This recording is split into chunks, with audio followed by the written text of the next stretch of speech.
સુરતમાં રોજેરોજ અસામાજિક તત્વોનો આતંક જોવા મળી રહ્યો છે ત્યારે સુરતની નવી સિવિલ હોસ્પિટલના કેન્ટીનમાં અસામાજિક તત્વોએ આતંક મચાવ્યો હતો, જે ઘટના સીસીટીવીમાં કેદ થઈ।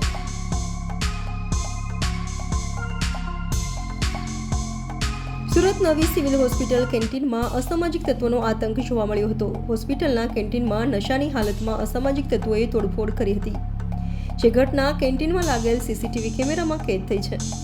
10 થી વધુ અસામાજિક તત્વોએ કેન્ટીન પર પથ્થરમારો પણ કર્યો હતો, જેને લઈ હોસ્પિટલમાં આવેલ દર્દીઓ સગાઓમાં ભાગદોડ મચી ગઈ હતી। સિવિલ હોસ્પિટલમાં મેઇન ગેટની પાસે નાસ્તાની દુકાન ચલાવતા દુકાનદાર સાથે માથાકૂટ થતા ઝપાઝપી કર્યા બાદ તોડફોડ કરાઈ હતી, જેને લઈ સિવિલ હોસ્પિટલની સુરક્ષા સામે સવાલો ઊભા થયા છે।